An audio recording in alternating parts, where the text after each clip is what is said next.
할렐루야. 10월 12일 새벽 예배입니다. 이 시간 함께 사도신경으로 우리의 믿음을 고백하며 하나님 앞에 나아갑니다. 전능하사 천지를 만드신 하나님 아버지를 내가 믿사오며 그 외아들 우리 주 예수 그리스도를 믿사오니 이는 성령으로 잉태하사 동정녀 마리아에게 나시고 본디오 빌라도에게 고난을 받으사 십자가에 못 박혀 죽으시고 장사한 지 사흘 만에 죽은 자 가운데서 다시 살아나시며 하늘에 오르사 전능하신 하나님 우편에 앉아 계시다가 저리로서 산 자와 죽은 자를 심판하러 오시리라. 성령을 믿사오며 거룩한 공예와 성도가 서로 교통하는 것과 죄를 사하여 주시는 것과 몸이 다시 사는 것과 영원히 사는 것을 믿사옵나이다. 아멘. 이 시간 함께 보실 말씀은 출애굽기 30장 1절부터 16절까지의 본문 중에 11절부터 함께 보도록 하겠습니다. 11절 제가 읽겠습니다. 여호와께서 모세에게 말씀하여 이르시되 내가 이스라엘 자손의 수요를 조사할 때에 조사받은 각 사람은 그들을 계수할 때에 자기의 생명의 속전을 여호와께 드릴지니 이는 그들을 계수할 때 그들 중에 질병이 없게 하려 함이라. 무릇 계수 중에 드는 자마다 성소의 세겔로 반 세겔을 낼지니 한 세겔은 20게라라. 그 반 세겔을 여호와께 드릴지며 계수 중에 드는 모든 자 곧 20살 이상 된 자가 여호와께 드리되 너희의 생명을 대속하기 위하여 여호와께 드릴 때에 부자라고 반 세겔에서 더 내지 말고 가난한 자라고 덜 내지 말지며 너는 이스라엘 자손에게서 속전을 취하여 회막 봉사에 쓰라. 이것이 여호와 앞에서 이스라엘 자손의 기념이 되어서 너희의 생명을 대속하리라. 아멘. 오늘 묵상 본문은 성막의 성소 안의 기구 중 분향단에 대한 내용과 생명의 속전에 대한 두 가지의 이야기를 담고 있는데 오늘 이 시간에는 11절부터 16절까지의 생명의 속전에 대한 이야기만을 함께 묵상하려고 합니다. 생명의 속전에 대한 말씀을 살피기 위해서는 먼저 속전이라고 번역된 단어를 기억할 필요가 있는데요. 속전이라고 번역된 단어는 코페르라는 단어입니다. 이 단어는 속전, 속죄금, 속량물이라는 표현으로 구약 성경에서 번역이 되고 있는 단어인데요. 이 코페르라는 단어는 카파르라는 단어에서 왔습니다. 코페르, 카파르. 이 카파르라는 히브리어의 뜻은 덮다라는 뜻을 가지고 있습니다. 여러분, 덮다의 의미를 한번 생각해 보세요. 속전이라는 단어가 왜 카파르, 덮다라는 뜻을 가진 이 카파르에서 왔는지를 한번 생각해 본다면 여러분 잘 연상이 되시죠?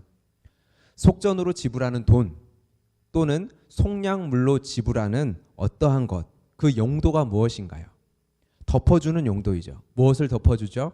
죄를 덮어줍니다. 죄를 덮어주는 용도로 지불되는 것이 바로 속전, 속량물인 것이죠. 그래서 이 덮어주다라는 이 카파르라는 단어는 속죄라는 뜻으로도 사용이 되어집니다.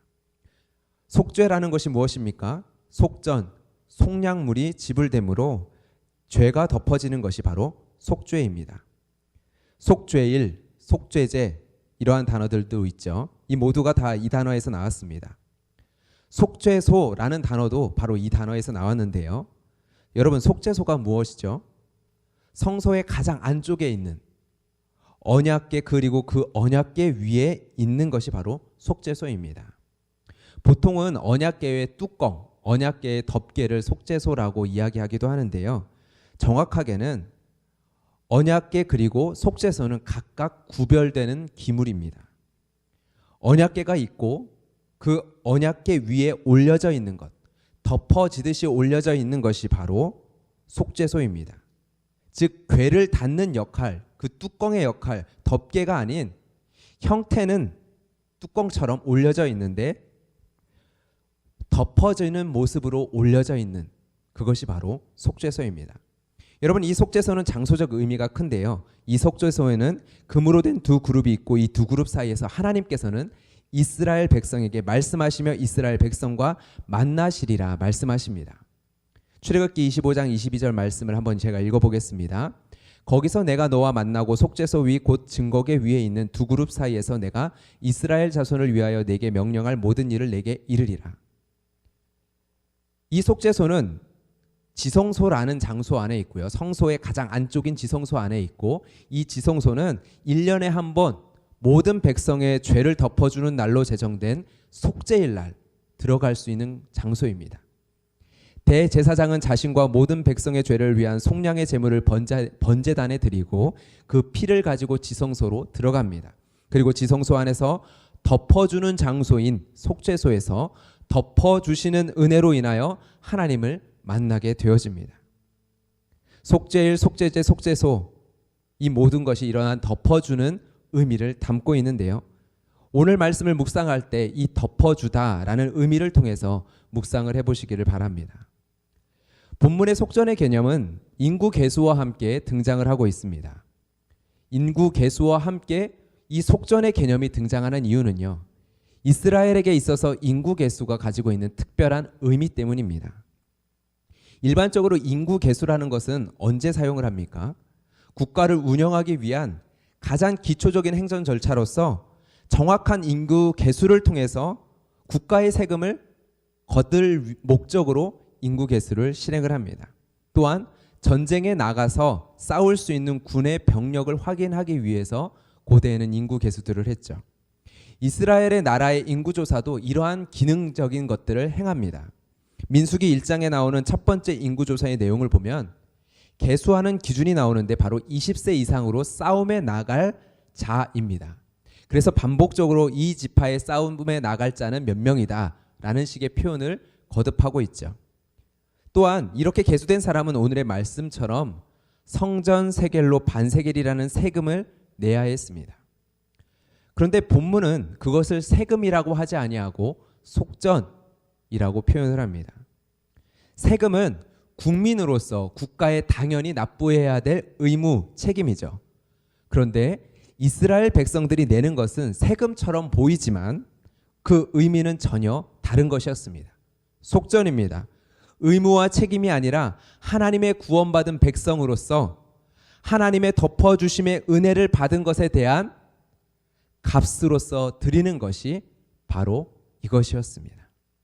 속전을 드림으로 은혜를 받는 것이 아니라 이미 받은 은혜에 대한 값으로서 그들은 이 값을 성전의 섬김을 위하여서 드렸던 것이죠. 그렇게 16절에서는 이렇게 속전을 드리는 것이 이스라엘 자손의 기념이 되리라 라고 말씀을 하시는 것입니다. 여기에서 이스라엘 백성의 인구조사의 의미를 우리는 정리할 수 있습니다. 이스라엘 백성의 인구조사는 많은 세금을 걷기 위함도 아니고 백성들에게 책임을 부과하기 위한 행정 절차도 아닙니다. 싸움에 나갈 수 있는 병력을 확인하여 나라의 힘을 측정하기 위한 것도 아닙니다. 이스라엘 백성의 인구조사는 하나님의 구원의 은혜를 받은 하나님께 속한 하나님의 백성들의 수를 확인하는 것입니다.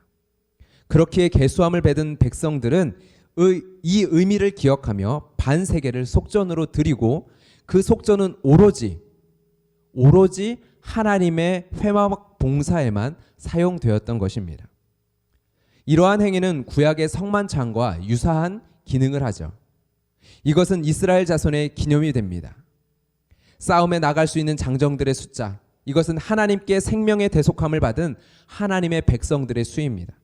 하나님의 회막 봉사를 위하여 드려지는 세겔의 무게는요, 하나님께 생명의 대속을 받은 생명의 무게입니다. 그렇기에 인구 계수의 과정은 이방 나라처럼 자기 자랑, 자기가 가진 힘을 과시하기 위한 과정이 아니라 덮어주심의 은혜로 인한 감사와 경배의 시간이었습니다. 하나님의 은혜를 기억하며 감격하는 시간인 거죠. 하나님의 덮어주심의 은혜 안으로 깊이 들어가 이를 기념하며 하나님의 은혜 없이 설 수 없는 자신들의 존재를 확인하는 시간입니다. 그렇기에 이 자리에서는 부자와 가난한 자의 구분이 있을 수 없는 것이죠. 하나님께 구속받은 은혜의 무게는 부자와 가난한 자나 모두 같기 때문입니다. 이러한 속전의 의미로 하나님께 바쳐진 지파가 있는데요, 레위 지파입니다. 민수기 1장에 보면 인구 계수의 장면이 등장을 하는데 거기에 레위 지파는 이스라엘 지파 인구 계수에 들지 않습니다. 그 이유에 대해서 3장 12절과 13절에 보면 설명하고 있는데요, 레위 지파는 이스라엘 자손 중에 태어난 모든 첫째를 대신하여 하나님께 바쳐졌기 때문입니다. 본래는 모든 처음 태어난 것이 하나님의 것입니다. 그 이유는 애굽에서 그 처음 태어난 자를 다 죽이던 날에 이스라엘의 처음 태어난 자는 거룩하게 구별하였기 때문입니다. 죽어야 할 자들을 어린 양의 피로 구별하여 하나님께서는 구원하셨습니다. 전적인 하나님의 은혜로 구원하여 하나님의 것으로 삼았습니다. 이들을 대신하여 레위 지파가 하나님께 바쳐집니다. 그리고 그 레위 지파는 하나님의 성막을 섬기는 일을 맡게 되어집니다. 속전의 세겔이 오로지 성막의 봉사에만 쓰였던 것과 같이 말이죠. 여러분, 말씀을 정리합니다. 오늘 말씀을 기억하며 오늘 우리의 삶을 한번 바라봅시다. 이스라엘 백성들이 인구를 계수하듯이 우리의 삶에 받은 은혜들을 이 시간 계수하여 보기를 소망합니다. 하나님께로부터 값없이 받은 은혜들을 한번 계수하여 봅시다. 어떠한 은금의 무게로도 환산할 수 없는 속량물이 대신 예수 그리스도의 그 피의 무게를 생각하며 그 주님으로 인하여 우리가 받은 은혜가 무엇인지를 계수하여 봅시다. 우리가 우리의 인생, 우리의 가진 것들, 내 삶의 소유함으로 가지고 있는 것들, 그것들을 계수하며 은혜와 감사가 터져나와야 합니다. 내가 가진 나의 것에 대한 자랑이 아닌, 내가 수고하고 이루어낸 내 업적에 대한 자랑이 아닌, 덮어주심의 은혜 없이는 가질 수 없는 은혜에 대한 감사의 고백들로 우리 안에 나와야 합니다. 인구 계수와 함께 생명의 속전이 반드시 함께 있어야 하는 것은요, 받은 은혜에 대한 감사, 주신 분에 대한 고백이 사라질 때 우리의 삶에 교만이라는 질병이 몰고 올 재앙이 있기 때문입니다. 12절에 보면 그렇게 이야기하고 있죠. 12절에 질병이라고 번역된 단어는요, 어떠한 특정한 질병이 아니라 하나님의 심판, 하나님의 재앙을 가리키는 표현입니다. 여러분, 하나님의 자녀들을 향한 하나님의 매서운 손길이 언제 경험되어지는지 아시나요? 하나님께 등지고 교만의 늪으로 달려가는 자녀를 향한 아버지의 손길이 가장 매섭습니다. 여러분, 오늘 이 말씀 앞에서 받은 은혜를 세워보는 은혜가 우리 가운데 있기를 소망합니다. 내가 가진 것들이 어떠한 덮어주심의 은혜 안에서 주어진 것들인지를 묵상하며 기도하며 나아가는 시간이 되기를 소망합니다. 그리하여서 내가 가진 것들을 자랑하는 교만의 자리가 아니라 오직 나의 가진 모든 것이 하나님의 덮어주시는 은혜로 말미암았다라는 사실을 우리가 기억해낼 수 있는 은혜가 우리 안에 있고, 또한 이 기도의 자리 가운데 그러한 감사의 고백으로 가득 채워지는 은혜가 우리 안에 있기를 주님의 이름으로 축복합니다. 우리 이 시간 같이 함께 기도하며 나아갈 때 이 말씀을 기억하며 하나님 앞에서 하나님께서 깨닫게 해주시는 감사의 고백들을 하나님께 올려드리며 이 시간 기도하며 나아가도록 하겠습니다. 기도하겠습니다. 하나님 아버지, 감사합니다. 오늘도 우리를 불러주시고 이 예배와 말씀 가운데로 우리를 인도하여 주시는 하나님, 주의 말씀을 기억합니다. 하나님의 말씀 앞에서 하나님께서 내게 주신 것들을 계수하며 나의 인생의 날수를 계수하며 나의 삶에 가진 것들을 계수하며 내게 주신 은혜들을 계수하며 하나님 앞에 나아가기를 원합니다. 내가 가지지 못했다라는 것이 아니라 내가 가진 많은 것들 가운데 하나님의 덮어주심의 은혜 없이는 가질 수 없었던 많은 것들을 하나님 우리가 기억하고 깨닫게 하여 주시고, 나의 호흡에서부터 내가 가진 가족과 내 가족들을 통하여 누리게 되어지는 내 삶의 일상의 모든 것들 속에 하나님의 덮어주시는 은혜 없이는 가질 수 없었던 하나님의 무한하신 은혜들을 우리가 기억하며 하나님 앞에 찬양하며 나아가는 이 시간이 되게 하여 주시옵소서. 그 찬양으로 말미암아 주님께 영광 돌리며 나아가는 예배의 시간이 되게 하여 주시옵소서. 우리의 인생의 교만한 자리에 서는 것이 아니라 오직 하나님을 향한 찬양과 감사로 나아가는 오늘 이 아침의 시간이 되게 하여 주시옵소서. 주님, 주의 백성들 가운데 우리의 이 기도를, 이 감사의 고백을, 감사의 기도를 회복시켜 주시옵소서.